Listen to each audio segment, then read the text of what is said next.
En el año 410, por primera vez en 8 siglos, los portones de Roma fueron derribados y la ciudad eterna fue saqueada. Pero el hombre que lideró la incursión no era un rey extranjero venido de tierras lejanas. Era Alarico, un líder visigodo que había sido general en el ejército romano, un hombre formado y traicionado por el mismo sistema que ahora ponía de rodillas. La paradoja es brutal. Roma no fue conquistada, se devoró a sí misma. Esta no es simplemente la historia de una invasión, es la autopsia de un imperio.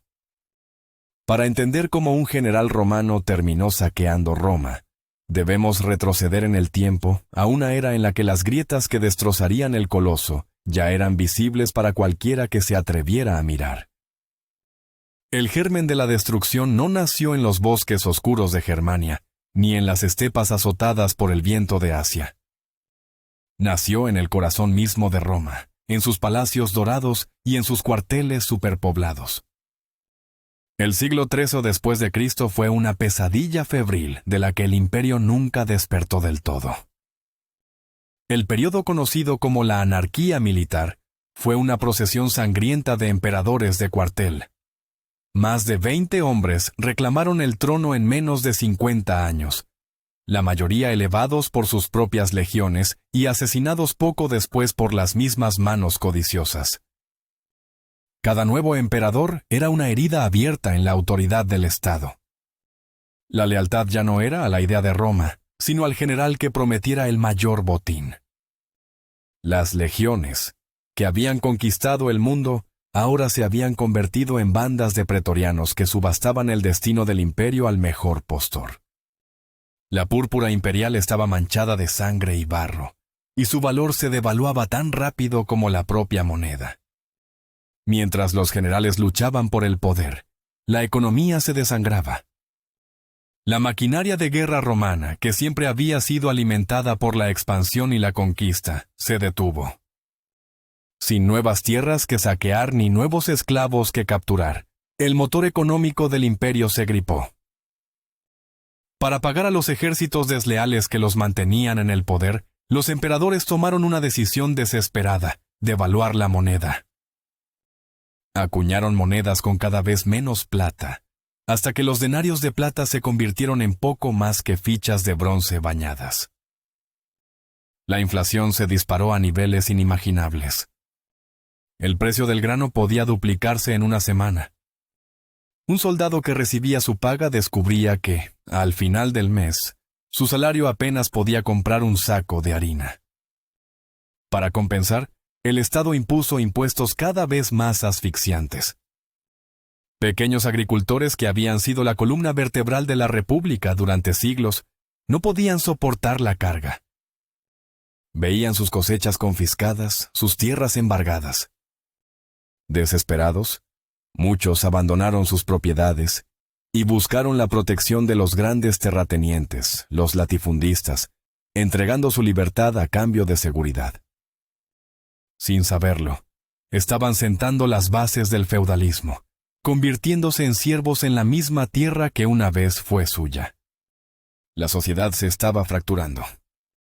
La brecha entre los inmensamente ricos y los desesperadamente pobres se convirtió en un abismo insalvable. En medio de este caos, en el año 285, un hombre de voluntad de hierro ascendió al poder: Diocleciano.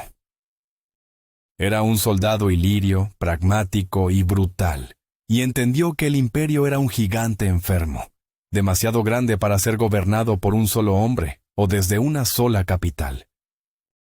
Su solución fue tan radical como desesperada: dividió el imperio. Creó la tetrarquía, un gobierno de 4, con 2 emperadores principales, Augustos, y 2 subalternos, Césares, dividiendo el poder administrativo entre Oriente y Occidente. Su intención era salvar a Roma, hacerla más manejable, más defendible. Pero al trazar esa línea en el mapa, selló el destino de Occidente.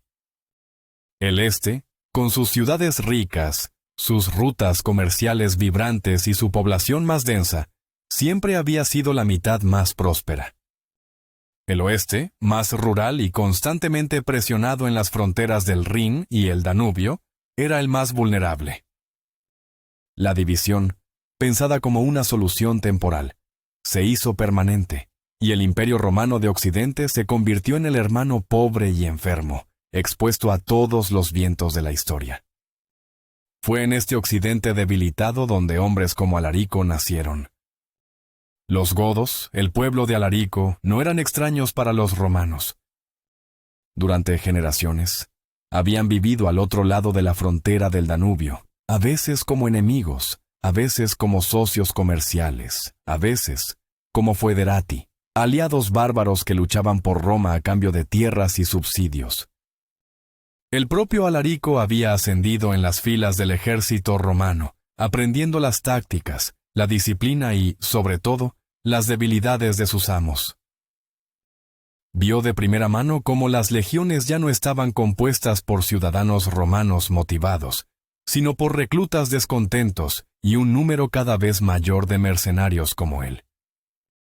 Vio la corrupción de los oficiales romanos, que a menudo les negaban la paga prometida o les daban raciones de ínfima calidad. Sintió en su propia piel el desprecio con el que los romanos trataban a sus aliados bárbaros, viéndolos como herramientas desechables, útiles en la batalla pero indignos de verdadero respeto o ciudadanía. A la chispa que encendió el resentimiento de los godos se había producido décadas antes de Alarico, en un día abrasador de agosto del año 378, cerca de la ciudad de Adrianópolis. Huyendo de una nueva y aterradora amenaza que surgía de las estepas, los hunos, una multitud de visigodos había suplicado permiso para cruzar el Danubio y buscar refugio en territorio romano. El emperador Valente, viendo la oportunidad de ganar nuevos reclutas y agricultores, accedió. Pero la promesa de refugio se convirtió en una pesadilla. Los oficiales romanos locales, corruptos y rapaces, explotaron a los refugiados. Les vendieron comida a precios exorbitantes, llegando a cambiar carne de perro por niños godos vendidos como esclavos. Humillados, hambrientos y desesperados, los godos se rebelaron. El emperador Valente, arrogante y subestimando a su enemigo, marchó para aplastarlos. El resultado fue la batalla de Adrianópolis, una de las derrotas más catastróficas en la historia de Roma. 2/3 del ejército romano de Oriente fueron aniquilados, y el propio emperador Valente murió en el campo de batalla. Su cuerpo nunca fue encontrado. Adrianópolis fue más que una derrota militar. Fue una conmoción sísmica. Demostró que los bárbaros, cuando eran empujados al límite, podían derrotar a las legiones en campo abierto. El mito de la invencibilidad romana se resquebrajó. Alarico creció escuchando las historias de Adrianópolis. Sirvió a Roma, pero nunca olvidó el trato que su pueblo había recibido. Luchó por el emperador Teodosio, pero tras la muerte de éste, sus aspiraciones de obtener un alto mando en el ejército regular romano fueron ignoradas y despreciadas por el Senado y la corte imperial. Se dio cuenta de que, por muy leal que fuera, por muy brillante que fuera su estrategia, para los romanos siempre sería un bárbaro. Movido por la ambición personal y el resentimiento de su pueblo, Alarico tomó una decisión que cambiaría la historia. Ya no rogaría por el reconocimiento de Roma, lo tomaría por la fuerza. Unió a las tribus visigodas bajo su estandarte y marchó, no como un invasor que buscaba la destrucción, sino como un líder que exigía lo que creía que se le debía a su pueblo. Un hogar permanente dentro del imperio y un lugar en la mesa del poder. Durante años, aterrorizó los Balcanes y Grecia, e incluso invadió Italia en varias ocasiones. Sus demandas eran siempre las mismas, tierras y títulos. Y una y otra vez, la corte imperial de Occidente, ahora escondida en la ciudad fortaleza de Rávena, vacilaba, negociaba, prometía y traicionaba. El punto de ruptura final llegó en 410. Después de que otro acuerdo fuera saboteado por sus rivales en la corte romana, la paciencia de Alarico se agotó. Por tercera vez, marchó con su ejército hasta las murallas de Roma. La ciudad, que en su apogeo albergaba a más de 1 millón de almas, era ahora una sombra de su antiguo esplendor. Sus defensas eran simbólicas. Sus mejores tropas estaban en otros lugares, luchando en otras guerras civiles o defendiendo otras fronteras. La Roma que había conquistado un imperio era ahora una presa indefensa. Durante 3 días, los visigodos de Alarico saquearon la ciudad. El impacto psicológico de este evento fue incalculable, resonando desde Britania hasta Jerusalén. San Jerónimo, al enterarse de la noticia en Belén, escribió: «La luz más brillante de todo el mundo se ha extinguido». Alarico había dado órdenes de respetar los lugares sagrados como las basílicas de San Pedro y San Pablo, y de evitar matanzas indiscriminadas. No quería borrar Roma del mapa, quería humillarla, demostrar que el poder que una vez gobernó el mundo ahora era impotente. El saqueo fue metódico, no vandálico. Se llevaron oro, plata, tesoros privados y prisioneros de alto rango. Pero lo más importante que tomaron fue la idea de la Roma eterna. Después de 410, el mundo entendió que Roma podía caer. El saqueo de Alarico fue un presagio, una herida mortal de la que el occidente nunca se recuperaría. Pero la agonía del imperio estaba lejos de terminar. De hecho, la caída de Roma a manos de los visigodos abrió la puerta a una nueva era de caos y a la llegada de otros actores al escenario sangriento de la historia.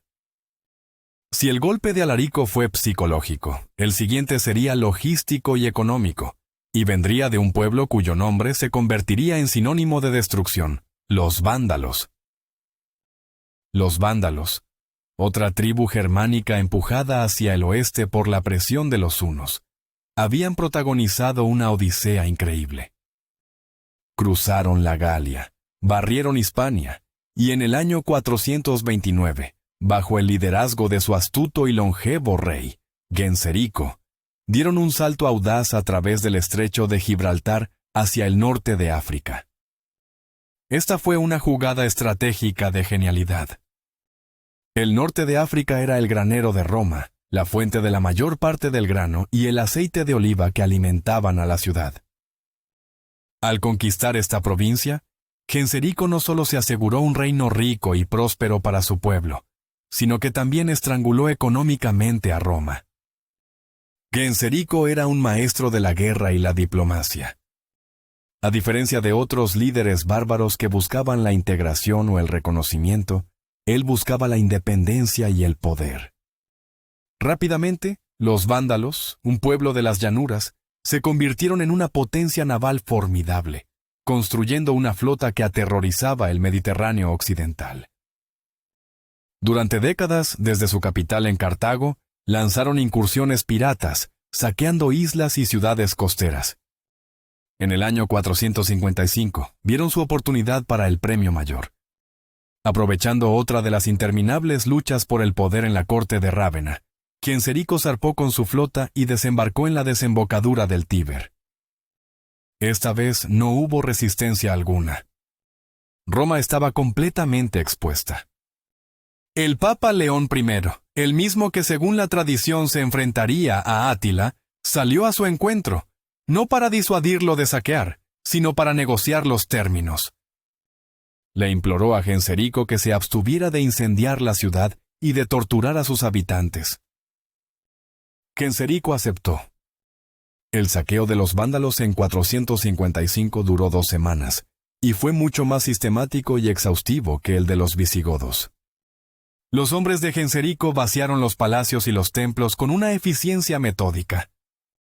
Se llevaron tesoros que se habían acumulado durante siglos: oro, plata, estatuas de bronce, mobiliario de los palacios imperiales, e incluso las tejas de bronce dorado del techo del templo de Júpiter Capitolino. Cargaron en sus barcos riquezas incalculables y miles de prisioneros, incluyendo a la viuda y las hijas del emperador Valentiniano III. Fue un despojo tan minucioso y desalmado, que dejó una marca permanente en el lenguaje. De ahí nació la palabra vandalismo. Aunque, irónicamente, los vándalos históricos fueron más ladrones que destructores sin sentido. Este segundo saqueo, apenas una generación después del primero, confirmó la terrible verdad. Roma ya no era el centro del mundo, sino un premio decadente que cualquiera con la suficiente audacia podía tomar. Su poder real se había desvanecido, solo quedaba su enorme y vulnerable prestigio. Mientras vándalos y godos se repartían las provincias occidentales, una amenaza aún más aterradora había surgido de las estepas de Asia Central. Eran los hunos, un pueblo nómada cuya ferocidad y apariencia extraña aterraban por igual a romanos y germanos. Montados en pequeños y resistentes caballos, eran arqueros extraordinarios, capaces de disparar con una precisión mortal mientras galopaban. Sus tácticas de ataque relámpago, de fingir retiradas para luego contraatacar, eran algo que los ejércitos convencionales no sabían cómo contrarrestar. Su llegada a Europa a finales del siglo IV había provocado el efecto dominó que empujó a los godos y otras tribus a buscar refugio dentro del imperio. Durante décadas, los hunos habían sido una amenaza latente, extorsionando enormes tributos de oro al Imperio Romano de Oriente para mantener la paz. Todo cambió en el año 434, cuando el liderazgo de los hunos fue asumido por un hombre cuya nombre resonaría a través de los siglos como un sinónimo de terror: Átila. Descrito por los cronistas romanos como un hombre de baja estatura, pecho ancho, cabeza grande y ojos pequeños y hundidos, Átila poseía un carisma feroz y una ambición sin límites. Era inteligente, astuto y absolutamente despiadado. Logró lo que ningún líder huno anterior había conseguido: unir a la miríada de tribus hunas y a los pueblos sometidos bajo un único mando, creando un vasto y temible imperio nómada que se extendía desde el Danubio hasta el mar Báltico. Fue conocido como el flagelo de Dios, y muchos en la Europa cristiana creían que había sido enviado por el cielo para castigar los pecados de la humanidad. Átila no estaba interesado en establecerse en tierras romanas como los godos. Su imperio se alimentaba de la guerra y el saqueo. Lideró campañas devastadoras a través de los Balcanes y Grecia, dejando un rastro de ciudades en ruinas y aniquilando ejércitos enviados para detenerlo. En el año 451, Átila dirigió su atención hacia el oeste, hacia la provincia más rica que quedaba en el Imperio de Occidente, la Galia. Reunió una horda inmensa, no solo de hunos, sino también de sus vasallos, que incluían ostrogodos, gépidos y otros pueblos germánicos. Su invasión de la Galia fue brutal, saqueando ciudades como Metz y Reims. Parecía que nada podría detenerlo. Pero fue entonces cuando ocurrió algo extraordinario. Flavio Aecio, el general romano que era el verdadero poder en la sombra detrás del trono de Occidente, logró una hazaña diplomática casi imposible. Dejó a un lado décadas de desconfianza y forjó una alianza con su antiguo enemigo, Teodorico, el rey de los visigodos, el mismo pueblo que había saqueado Roma 40 años antes. Aecio convenció a Teodorico de que Átila era una amenaza existencial para todos, tanto romanos como godos. El resultado fue una de las batallas más grandes y sangrientas de la antigüedad, la batalla de los Campos Cataláunicos. Cerca de la actual Châlons-en-Champagne, en Francia, el ejército combinado de romanos y visigodos se enfrentó a la horda de Átila. La carnicería fue espantosa. Se dice que el rey visigodo Teodorico murió en la batalla, cayendo de su caballo y siendo pisoteado por sus propios hombres en la confusión del combate. Pero al final del día, la coalición de Aecio se mantuvo firme. Átila fue derrotado tácticamente por primera y única vez en su vida. No fue una victoria aplastante, pero fue suficiente. La horda huna se retiró, habiendo sufrido enormes bajas.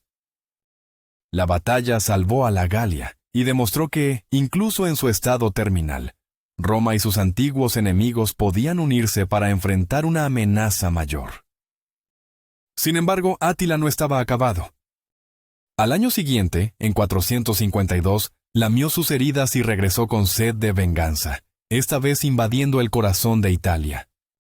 Saqueó ciudades como Aquilea, Padua y Milán, avanzando inexorablemente hacia el sur, hacia Roma.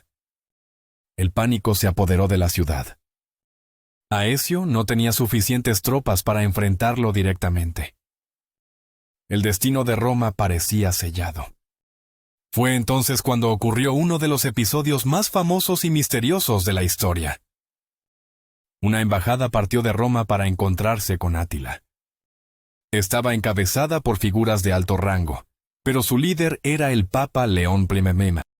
No se sabe con certeza qué se dijo en la tienda de Átila, a orillas del río Mincio. La tradición cristiana afirma que el Papa, lleno de autoridad divina, impresionó tanto al flagelo de Dios, que éste decidió perdonar a la ciudad. Los historiadores más cínicos sugieren razones más prácticas. El ejército de Átila estaba debilitado por la hambruna y las enfermedades. Su línea de suministro estaba sobrecargada, y Aecio estaba maniobrando para cortar su retirada. Quizás el enorme tesoro que la embajada le ofreció fue simplemente un incentivo para hacer lo que ya estaba considerando. Cualquiera que fuera la razón, Átila dio media vuelta y se retiró de Italia. Para los romanos fue un milagro. Poco después, en 453, Átila murió de forma ignominiosa, ahogado en su propia sangre por una hemorragia nasal durante su noche de bodas. Su imperio, unido únicamente por su carisma y su brutalidad, se desintegró casi de la noche a la mañana. La amenaza de los hunos se había evaporado, pero el caos que habían desatado dejó cicatrices imborrables en el cuerpo de un imperio que ya estaba en sus últimos estertores. La marcha final hacia la irrelevancia fue rápida y patética. Después del saqueo de los vándalos y el terror de los hunos, el Imperio Romano de Occidente era poco más que una ficción geográfica. El poder imperial ya no se extendía mucho más allá de Italia. La Galia estaba dominada por francos, visigodos y burgundios. Hispania por los suevos y los visigodos. África por los vándalos. Y Britania había sido abandonada a su suerte hacía décadas, invadida por anglos y sajones. El emperador en Rávena era una figura impotente, un títere en manos del general bárbaro que tuviera el control del ejército de Italia, el último vestigio del poder militar romano. Estos generales, conocidos como Magister Militum, maestro de los soldados, eran los verdaderos gobernantes. Hombres como el vándalo Estilicón, el godo Alarico, antes de su rebelión, el romano Aecio, y finalmente, el suevo Ricimero, fueron los que realmente decidieron el destino del imperio durante medio siglo. Ellos nombraban y deponían emperadores a su antojo, tratándolos como piezas en su propio juego de poder. La sucesión de emperadores en los últimos 20 años de vida del imperio fue un espectáculo lamentable. Nombres que apenas se recuerdan como Petronio Máximo, Avito, Mayoriano, Livio Severo, Antemio, Olibrio y Glicerio, subieron y bajaron del trono en un abrir y cerrar de ojos, la mayoría asesinados o depuestos. El imperio se había convertido en un cascarón vacío, despojado de sus provincias, de sus ingresos y de su legitimidad. En este escenario crepuscular apareció la figura final, casi poética en su tragedia. En el año 475, el Magister Militum Orestes, un romano que había sido secretario de Átila, depuso al emperador de turno y, en un acto de ambición paterna, colocó a su propio hijo adolescente en el trono. Su nombre era Rómulo. Para añadirle grandeza, le dieron el título de Augusto. Así, el último emperador de Occidente llevó los nombres del fundador de la ciudad y del fundador del imperio, Rómulo Augustulo. El diminutivo Augustulo, pequeño Augusto, se lo dieron sus detractores y es como la historia lo recuerda. un niño jugando a ser emperador en las ruinas de un mundo. El reinado de Rómulo Augustulo duró menos de un año. El poder de su padre, Orestes, dependía del ejército de Italia, que como había sido la norma durante décadas, estaba compuesto en gran parte por mercenarios bárbaros, principalmente érulos, esciros y turcilingios. Estos soldados, que habían luchado por Orestes y lo habían elevado al poder, ahora exigían su recompensa. Querían lo que otros pueblos bárbaros habían obtenido en otras provincias, tierras. Exigieron que se les asignara un tercio de las tierras de Italia para establecerse. Orestes, quizás en un último y desesperado intento por preservar la integridad de la patria italiana, se negó. La respuesta de los mercenarios fue inmediata. Se amotinaron, aclamando como su líder a uno de sus propios comandantes, un oficial bárbaro llamado Odoacro. Odoacro era una figura representativa de su tiempo. De origen incierto, probablemente esciro o rugio, era un soldado profesional que había ascendido en el ejército romano. No era un destructor salvaje, sino un político pragmático que entendía la realidad del poder. Lideró a sus tropas contra Orestes, lo capturó y lo ejecutó. Luego, marchó hacia Rávena.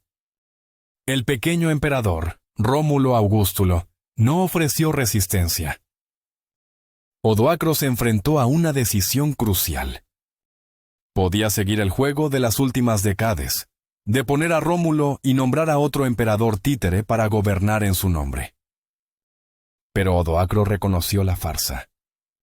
Sabía que el título de emperador romano de Occidente ya no tenía ningún significado real, ningún poder, ninguna autoridad. Era un traje vacío.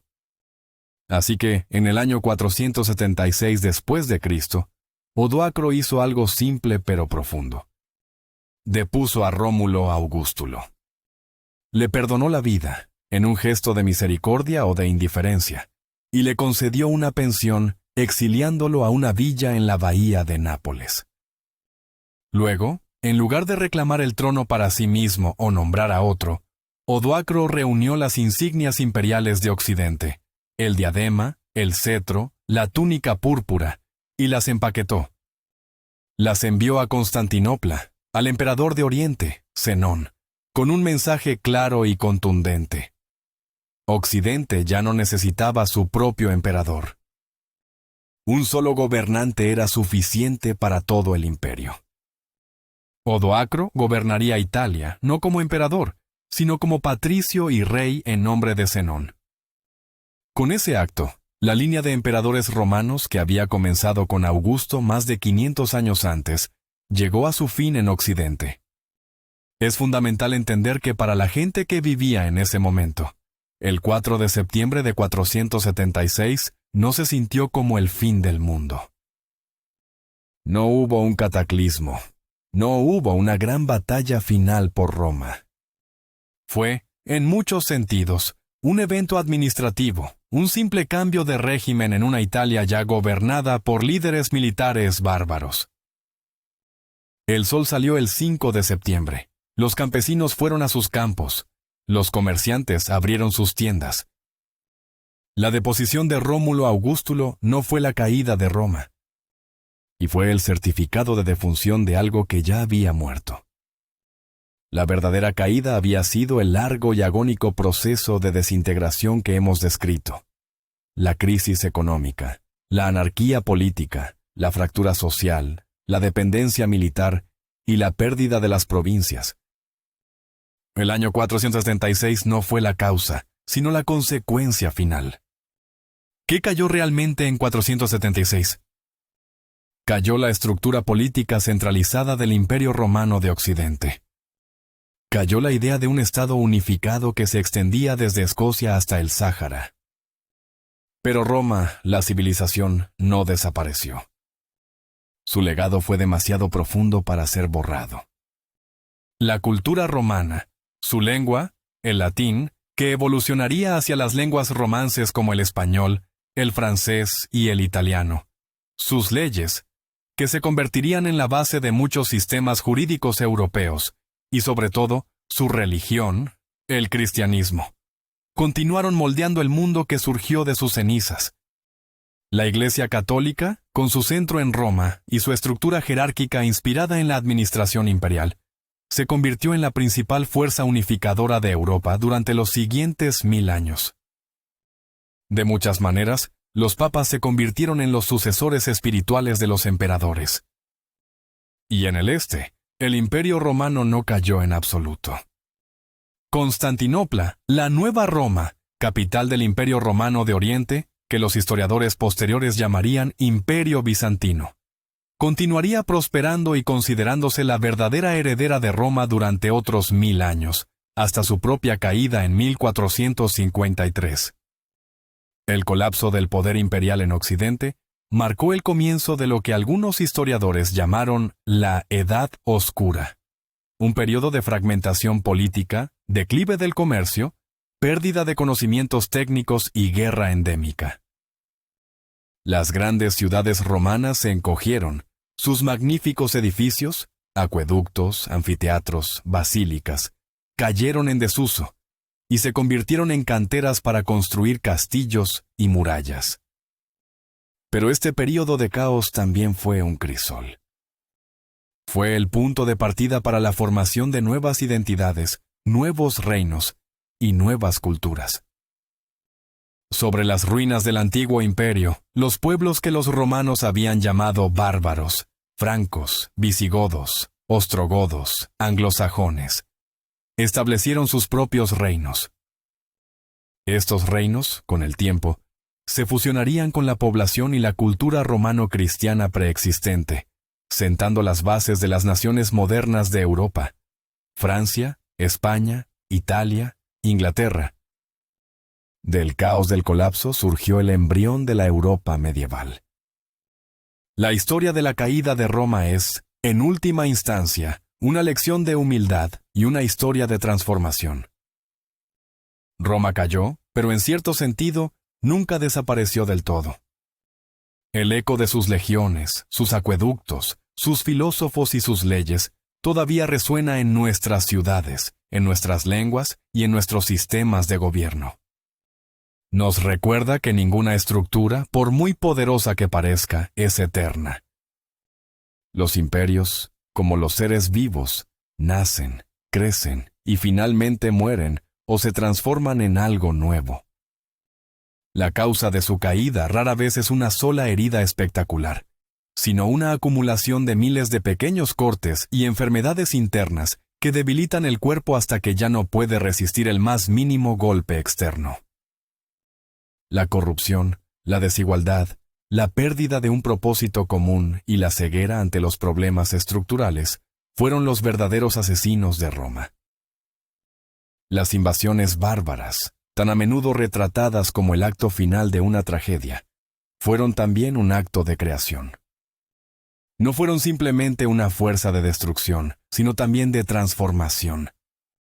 Estos pueblos, empujados por el cambio climático, la presión de otros grupos como los hunos y la irresistible atracción de la riqueza y la estabilidad romanas, no solo derribaron un orden antiguo, sino que se convirtieron en los arquitectos de uno nuevo. Los líderes que antes eran considerados jefes tribales salvajes se convirtieron en reyes, fundadores de dinastías y naciones. Adoptaron el cristianismo romano, adaptaron las leyes romanas y se maravillaron de la cultura que habían ayudado a desmantelar.